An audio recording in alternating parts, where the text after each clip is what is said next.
mobility, flow, and balance, which brings me, we're starting off with a walkout. The walkout is going to look like you're setting up for plank or push-up, except you're going to do neither. You're going to brace and then walk back. This is something that if you feel like you can't get into a loading position of hands and feet, then your chair is in front of you and you walk out to a point where you then get your elbows on the chair, right? And I'm happy to show you, but I think we've done it enough that you get the picture. So raise the arms up, inhale. Let your body relax into a forward hinge. Say good morning to your little hamstrings. Keep your knees soft, fingertip support until you can go to flat palm. The trick is to not let your hands get so far forward of your shoulders that it's more stressful than it needs to be, right? And if you need to keep your legs bent, right, so that the leveraging tool is that you have to learn how much of your weight, the harder something feels, spread your body a little bit further apart, right? And don't extend yourself all the way out. It might be that you can only get yourself down so that your heels lift and your shoulders are over your hands, and then you have to walk back. This is the thing that makes movements scary, is when they're more challenging than what you have the strength for, and you get yourself to a point of no return, right? Then you're like, oh, that's a bad movement for me. No, it's not. It's that you haven't learned. It's called the gradient. What gradient are you able to do? Are you able to get into full press mode, or do you need to stop somewhere where you just get off your heels and you teach yourself what it is to get your fanny out of the air? Oh, what has to happen in order for you to get your fanny out of the air? You have to engage your knee flexion and your hip flexion, right? So if you did nothing more than just spread the legs and give yourself some place for your body to draw down to, that's the starting point. Walk it out. Post, brace yourself, squeeze your quads, tighten up through the upper middle back, right? Walk back, stand up, down you go. Think about creating a life force for your body. You're powerful. Learn how far forward you can extend yourself, right? That's all you're trying to do.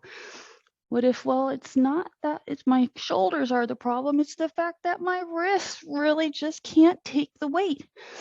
The same rule applies. Make fists, bend your legs, initiate the load, walk yourself back. You gotta start somewhere, right? Push it out. Whatever position you're gonna get in, do 3 more of, right? Hopefully you're not staring at the screen because you want to be looking down, focused on what you're doing. If your eyes are tracking forward, your neck is crimped. Look down at the floor. Walk it back, roll it down. Pause wherever you are, even if you're in bent leg, butt up in the air, right? Just pause. Belly to spine, look down at the floor, squeeze abs to spine, shoulders pulled out of the ears, stiffen up your legs. If you're here with me, you're in stiff legs. If you're only in a crouch position, then your legs are not stiff. Walk it back, release, relax. Grab your book. Today, I am not going to keep you for an hour. I said something very interesting in class yesterday, and I'm going to prove it to you today. So I have increased the size of my book. What book do you think I have?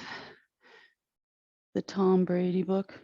Imagine my good fortune when I found this. So I bought this for Rich. It's a little bit warped because it's been like laying in a cupboard somewhere.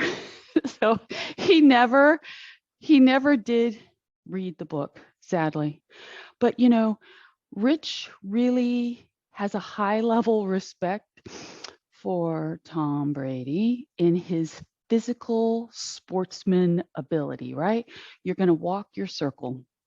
And so knowing that Tom Brady is this high level athlete who has defied the aging game to professional sports timeline, right? He's exceeded what most people's professional career is in a sport. And I thought, gosh, Tom Brady does so many things with the band and body weight and about mobility. If Rich was ever going to take advice from somebody about the significance of changing up your style of training, maybe he'd be interested in this book. He wasn't. You're going to walk forward and you're going to walk backward. Now, what do we know about people who are interested in something? They seek out their information. When you, me, anybody tries to share information with somebody that is not something that is on their radar, they disregard it, right? They might listen to you out of being, personable, right?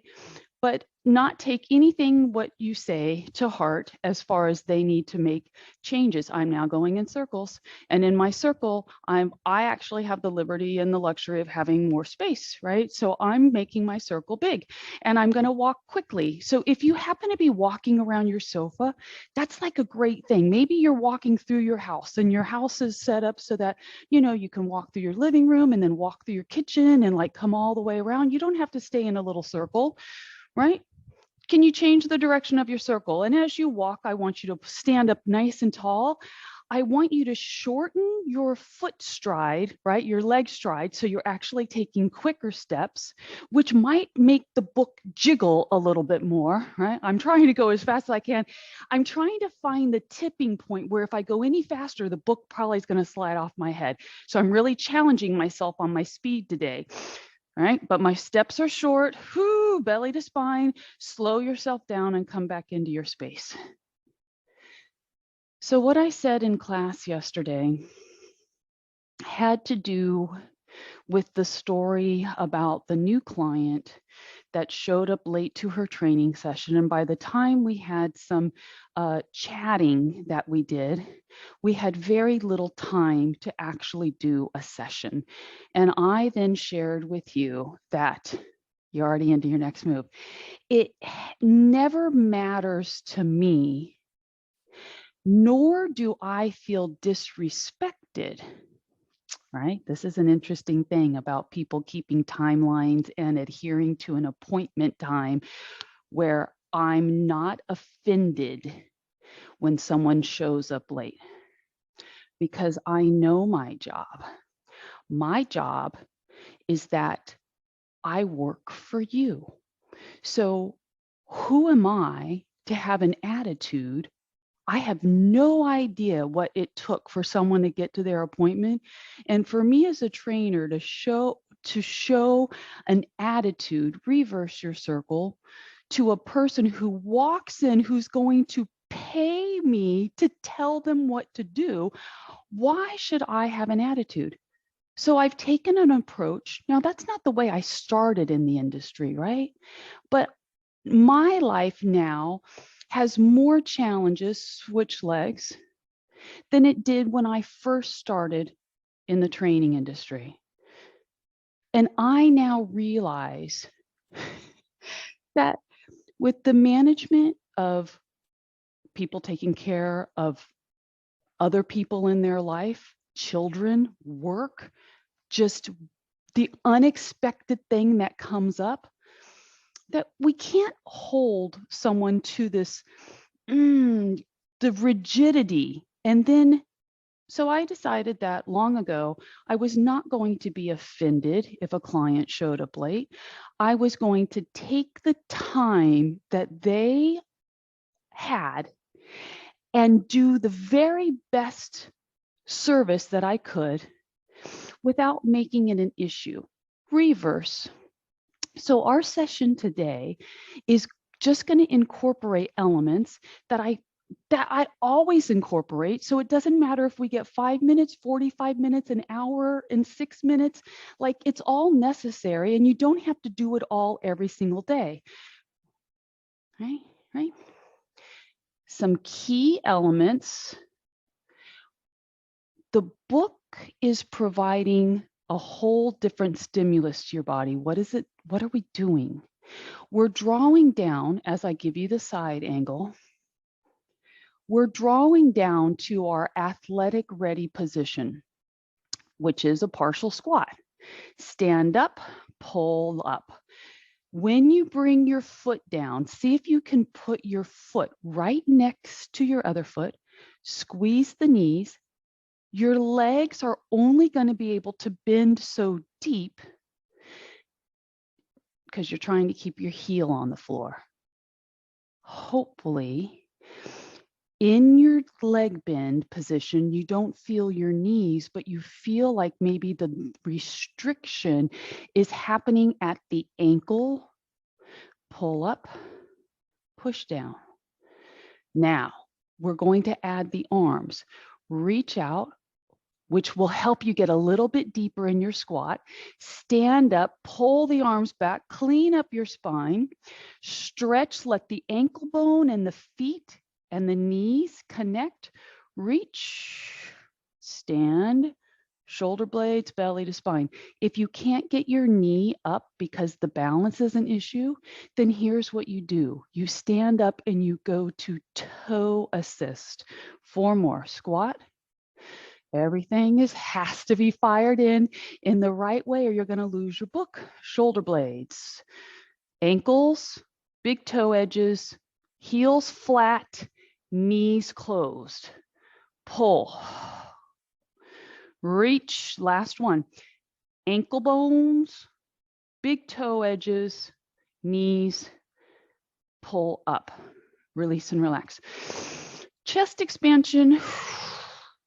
This, with the book, we've done it before, all right? But what I want you to bring your attention to is as the arms open,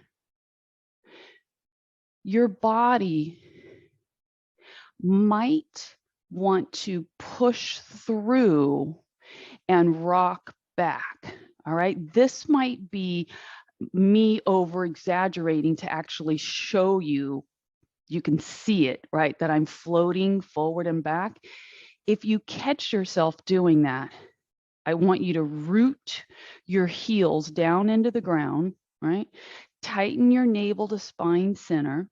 As the arms open up, think about your wings, your shoulder blades sliding back. And so really, you'll only be able to get your arms so far back because your shoulder blades are in full retraction. 4 more. 4. Belly to spine. Chin is at neutral. 3. In my little quarter turns that I did, that last one that I just came out of, I went into it really quickly that I thought I was going to drop my book. Like I forgot I had my book on my head, right? And release, relax. 1 more move. How close can you get your foot to heel to toe track? If that's the challenge, then you just scoot your front leg off center. Right? Arms are out. You're going to flap your arms. Try to keep your hands a little bit below shoulder level. So I'm not being lazy, just so you know. I'm intentionally not flapping my arms up here. We want them a little bit low, right? Because I want you to feel that you have control of the armpit area to draw that mass down and stay in your upper middle back stable position. And now you're going to flap faster, which is going to generate some like reverberation through your body. Squeeze your buns, flap, flap, flap, flap, flap, flap, flap. So the movement's really tight, belly to spine, the neck, lengthen the neck and tuck the chin. Now, relax the arms. You have to switch the legs, right? Leg number 2, glide yourself into it. Feel if you can slide the other leg forward. As soon as or if you fall out of it, go, oh, I might just have to be a little bit off the line. Palms are up, shoulders are down, elbows are a little bit soft, but not really bent. There's a difference between hyperextension, right? Now, keep drawing the shoulders down. You're pulsing with the intention of squeezing the shoulders down, belly to spine, the rear glute. Both buns are tight, but because your rear leg has more load in it, put your focus on that bun. Now make fists. Pull, pull, pull, pull. 10, 9, 8, 7, 6, 5, 4, 3, 2, and rest. Take your book off. Grabbing your foam roller. I want to preface this by saying, if your foam roller is not the 3-foot long foam roller, then you will need your stick or a strap that essentially allows the length to be at least 3 feet, because there's something about 3 feet being like, it's like the perfect amount of length to allow the shoulders freedom. So if your foam roller is only part of this, right, and you go and you raise your arms up thinking, well, is it that much of a difference? It is. It will cause a little crimp. So that's why you want your stick or your strap for you to be able to hold comfortably wide. All right. You know that squat we did with our book on our head? Now our feet are hip width apart. If you're holding your stick or your strap, hold it so that, especially the strap, so that there's tension on it, right? It can't be slack in the middle. You're going to bend your legs. You're like, that looks like your knees are pushing over your toes. That's where we start. Bend the legs and then feel your weight shift back. Feel your body slide down, keeping that good spine length.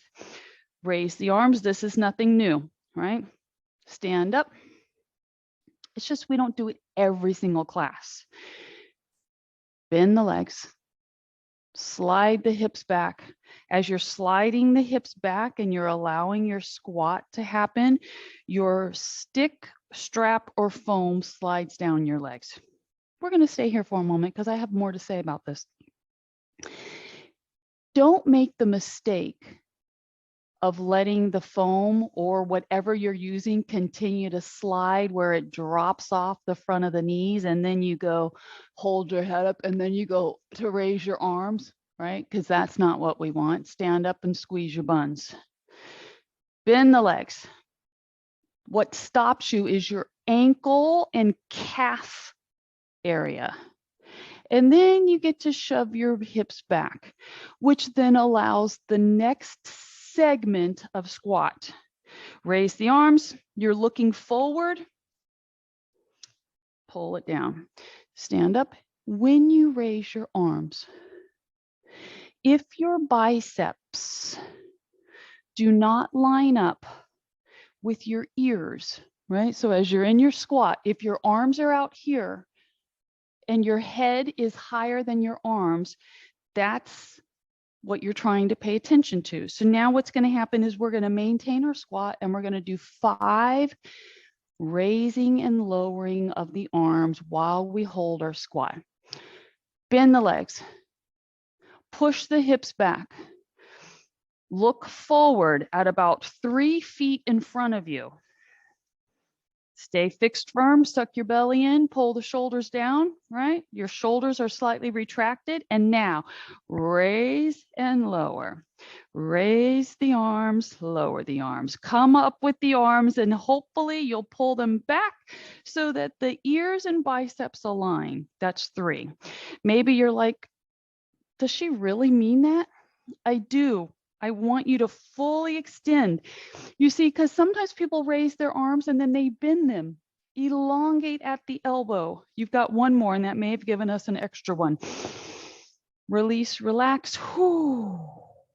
Foam or chair or stick or wall or sofa, something that gives you a little bit of high hand support, right? Push, pull, belly to spine. You might not need to rely on your support, but if you do, it's right there handy for you. Okay, so we're going to float from the sweeping leg to our tree pose, to our internal and external. From tree pose, low level tree pose, we are going to be doing internal and external hip rotation. 4 more. Inhale up, exhale, 3. When the leg strikes down, squeeze the buns. 2. Push down. Now this time, toes on the floor. Use your support. The hip may have slid to the side, right? We're going to go stack it back up. Knee in, knee open. Knee in, knee open. So much more I want to say about this. In a training environment, right? The thing is when I go into a gym or a space specifically designed for training, there are a lot of gadgets that I can attach my straps to that we use a lot of my strap mobility, right? We use the straps for mobility of hips, knees, shoulders.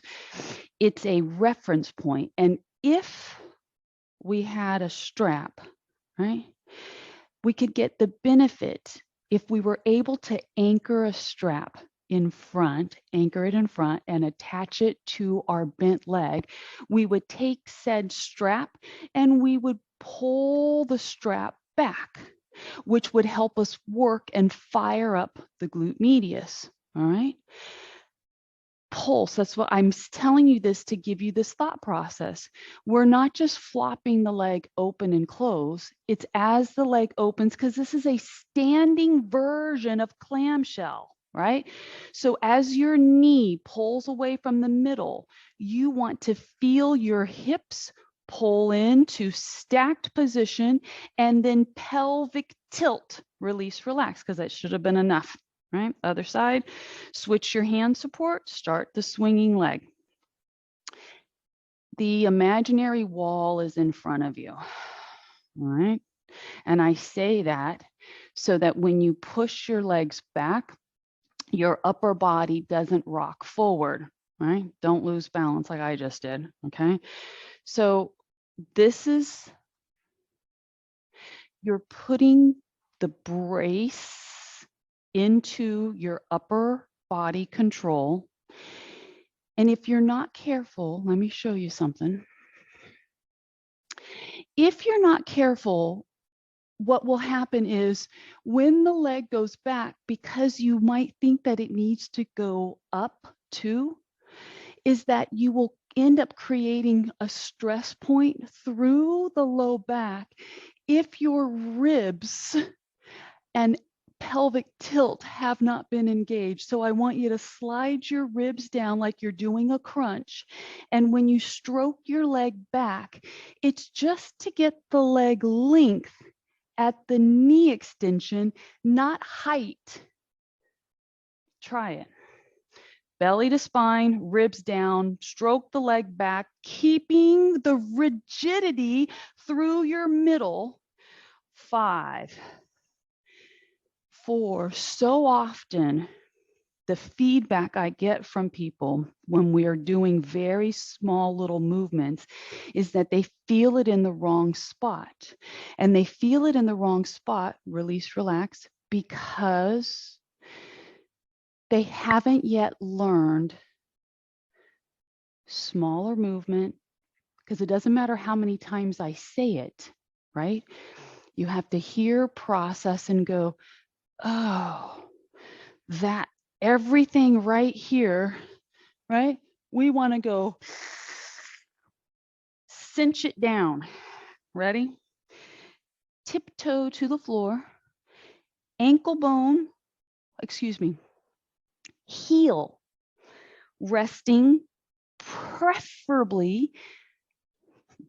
Does it have to be so specific?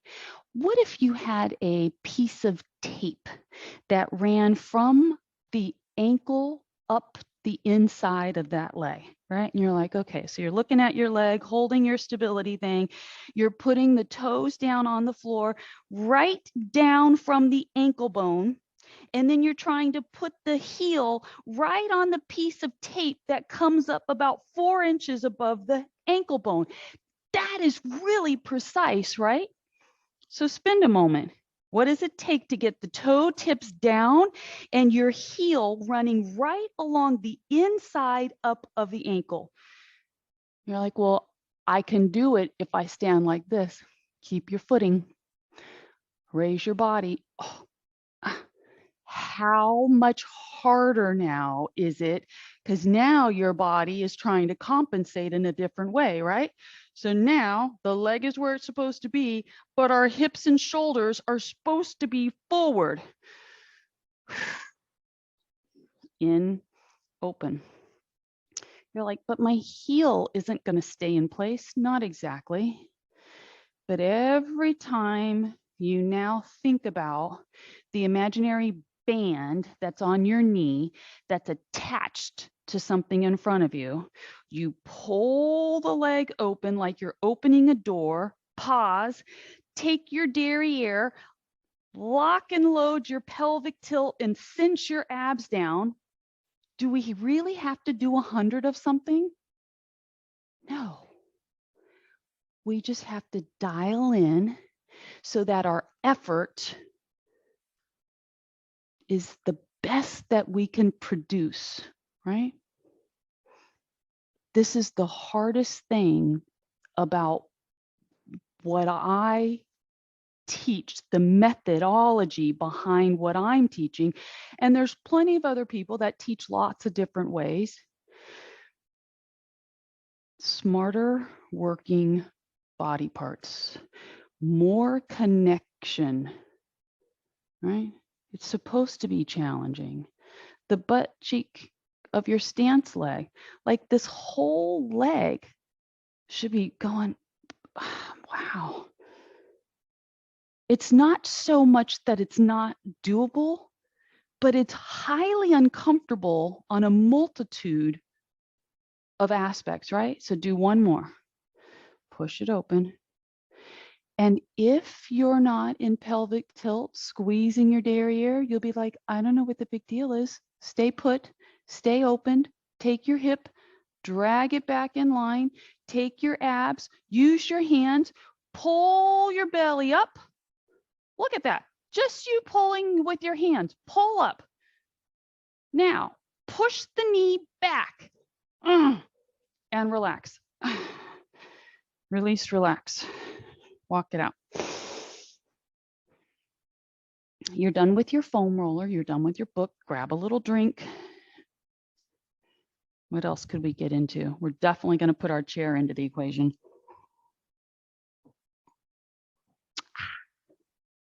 Okay. So settling into our chair, we're going to do our Superwoman. Yay, love Superwoman.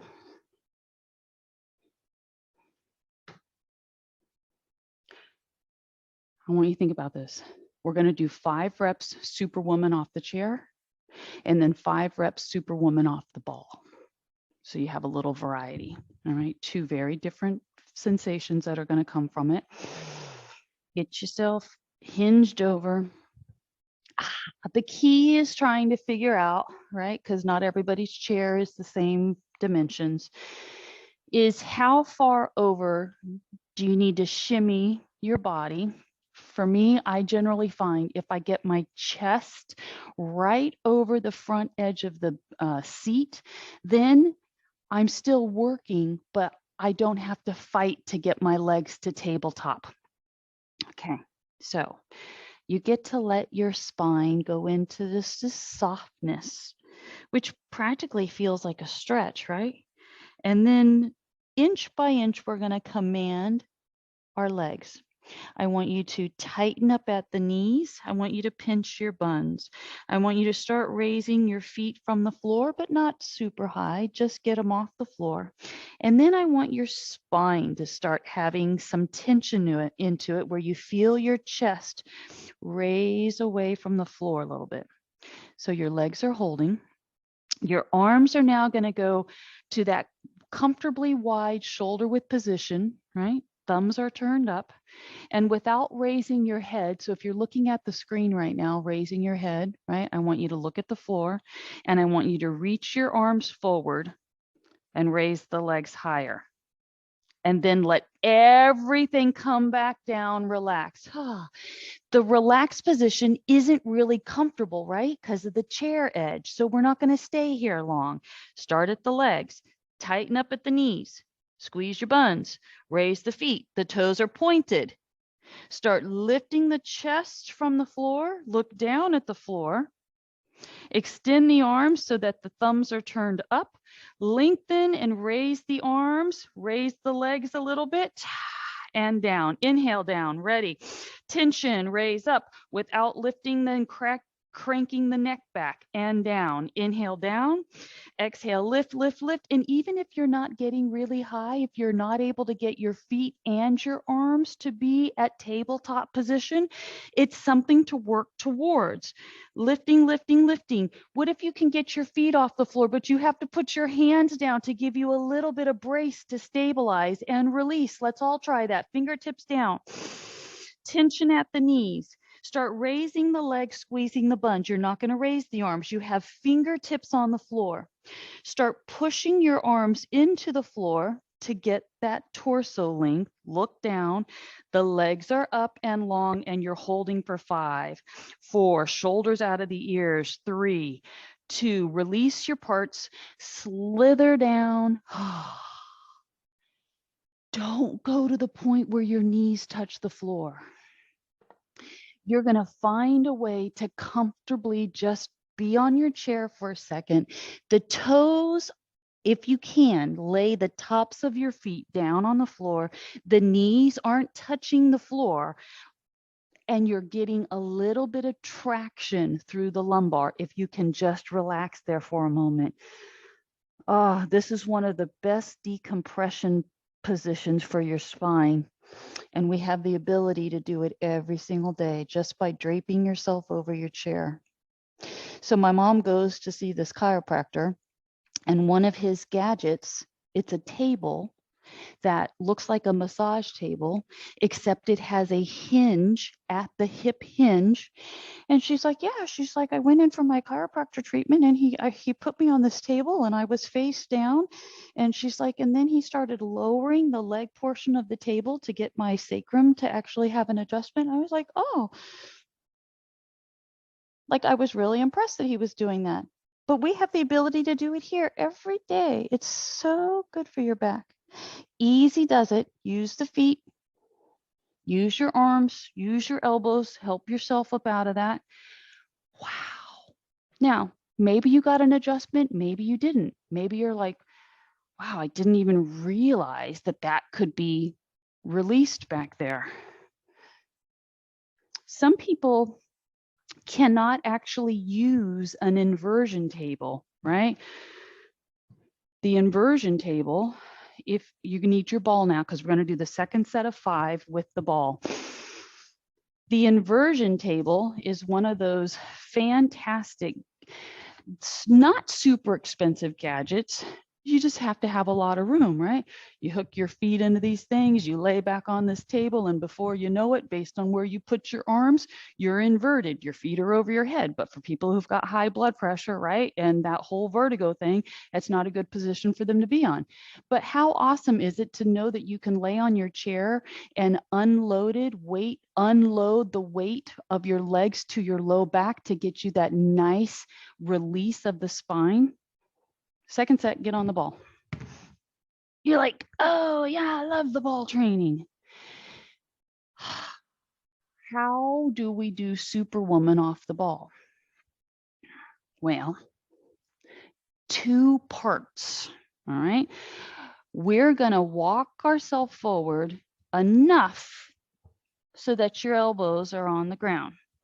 You're like, but my feet, even if your feet don't touch the floor, it doesn't matter. What's more important is that you take your neck and you try to slide your shoulders away from the neck, which may cause your body now to roll forward a little bit on the ball, which is fine. So now the arms are braced, shoulders are out of the ears, the elbows are essentially under the shoulders, and you're going to take and stiffen up your legs, squeeze your buns, start raising the legs, and you've got to load the elbows into the floor to keep you from sliding. The legs gently come down. And if your ball is smaller than mine, then it's possible that your feet touch the floor, and that's okay. Stiffen up at the knees, start squeezing the buns, pull the shoulders out of the ears, being prepared to push your elbows into the floor, and then raise the legs. Down with the legs, up with the legs, squeeze the parts, tension. Whether your feet are in pointed foot or flexed foot, that's up to you, all right? Personally, I like them in pointed toe, right? 4, inhale down. The neck is freed up. If you feel tension in your neck, it's because your shoulders are not doing their job. And now that was 5 on the lower body. Rock yourself back. I want you to stiffen up your legs. In an ideal world, we'd all have a wall back here at our feet, and our feet would be able to push against the wall to give us leverage. So there may be a little bit of slide factor that you're going, okay, how do I get my tension? Maybe you put your mat down because you're like, she didn't tell me to, but I like my mat. So now I'm making it a little bit harder by not putting my mat down. I'm going to try really hard to stay hard flexed feet. The chest comes down, the arms are extended. Remember when I had you holding your foam roller and we were doing this with your arms? That's how wide your hands need to be, 3 feet apart from each other. Right? All right, stick your position, flexing feet, find the spot where you're in full hip, full engagement of pelvic tilt. The chest is down initially, but the legs are stiff and you're in pelvic tilt. The arms are 3 feet wide, thumbs up. Start raising the arms and see if you can lift your chest a little bit. Now you might slide. That's okay. It's not, I just slid back a couple inches and it doesn't matter because I know it doesn't matter. The action of me raising my arms, tucking my chin towards my chest and trying to get my chest from the floor while my legs are straight, that's the real work. 2, squeeze your buns, push the pelvic tilt into the ball, raise up, arms and legs are straight and the chest is pulling up away from the ball, down, that's 3. Inhale, tension, pull it up, pull it up, pull it up, squeeze. You can see why a wall or a sofa behind you would be helpful. Do one more. The muscles are still hard at work, right? Stick and hold. Release. Walk forward. Walk it out. Pull it back. Some of you are really strong, right? I mean, we all have strengths in different respects to one another. So if this is your strong zone for you and you're like, I always crave just a little bit more, then you can throw in a knee to chest position, right? And if when I demonstrate something, you're like, oh, that's definitely not for me, then you don't need to try it. I want to give options for someone who wants to work a little bit harder. If you are going to opt for the knee to chest, then don't walk back. Stay with knee to chest so I can get the rest of the directions out. If you are opting for the knee to chest draw in, when your legs go and extend back behind you after you've done your tuck, don't let the body rock back with it. Keep your shoulders right over your wrists. Inhale on tuck. Actually, I said that wrong. Exhale on tuck, inhale on extension. 2 more. Exhale, inhale. And now as you extend, we're all walking back to be done. Walk it back, walk it back, walk it back. Easy does it. Help yourself up. Sit on your ball. Bouncy bounce. Whew. We haven't done the ball bounce for a while. Take a few seconds to get all your stuff back where it's supposed to be. If your ball, maybe you don't ever think about it, but my ball has little ridges on it, right? Lines. And I like them to point the direction that my body is moving. All right. I don't know why. It just seems better that way. We're going to start as we're doing our bounce. The intention is to engage your erectors. Okay. They're like rods that run parallel to the spine. And upon the download, it's really important that you're practicing your internal draw in. That is a fixed constant. It has nothing to do with when you inhale and exhale. It's called the drawing in maneuver. And you're engaging it right now as a constant. It's part of your stabilizer. All right. So can you start lifting the heels, which gives you a lot more bob? But look, I've just toned my bounce down, right? If the spring of the ball makes you like, whew, seeing stars, no spring, just heel taps. If watching me spring makes you see stars, take your eyes from the screen and look down and focus on you for a moment, right? If you can get full foot liftoff, right? Still engaging that core tightening, neck and shoulders are free, feet lift, you've got no fear of falling. That's why you're able to go, oh, I can actually get both feet off the floor like I'm being playful. 5, 4, 3, 2, and relax, tone it down. All right. Without the bounce, I want you to move your feet. All right. So I want you to, I want you to imagine that you're trying to hurry somewhere. All right.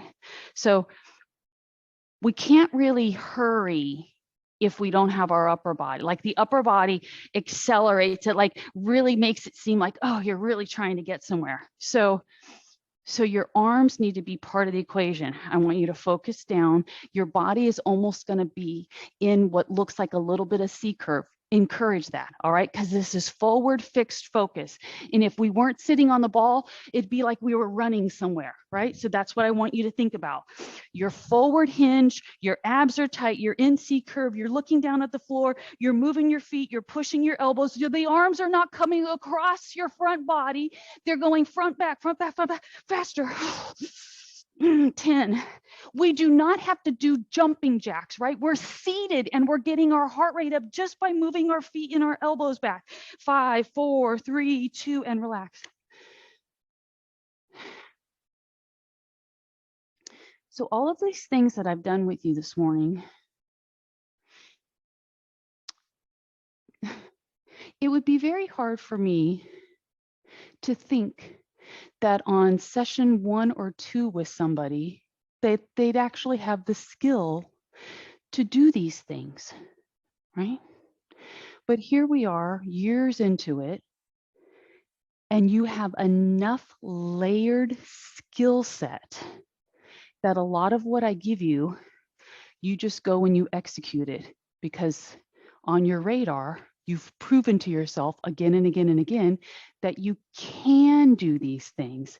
But for people who have never sat on a ball before, like, you want me to do what? right? You want me to raise my leg and sit on the ball without pushing my hands in to stabilize me? We're already into the next thing.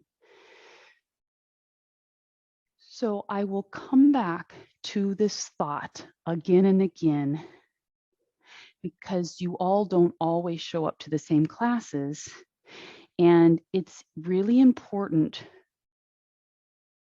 to me that you know, from my perspective, what I get you all to do is not basic level training.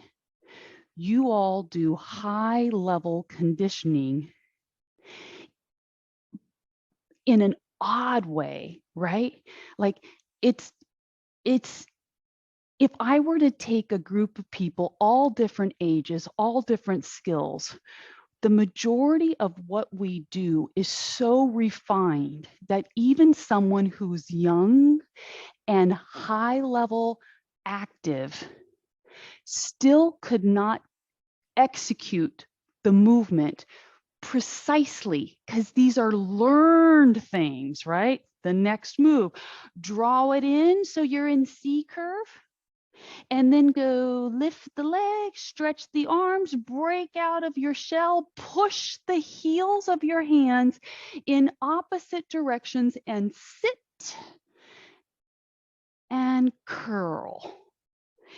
Express yourself, push, pull in, push away. Oh, right? Stabilize, pull in. At the first sign where your body meets a little bit of challenge, that's often where we go, oh, and we put our leg back down, or we draw our arms in, which is fine. That is your body going, doesn't feel right. But what if you just try to stop yourself and then follow through, right? So you got 3 more. Get to the halfway point. You're still in round. The arms are just getting ready to push out. And I want you to intentionally wiggle your hips side to side, right? Now stop. Now lengthen, push. Don't push the back arm too far and high back. It's down and long. Pull in. This is your last one. All right, it's already a little squiggly.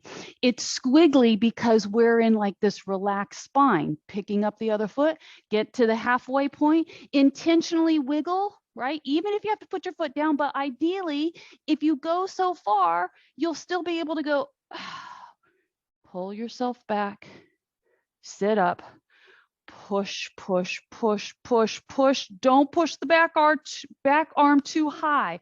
Keep it low, diagonal reaching. Release and relax. You're done with the ball.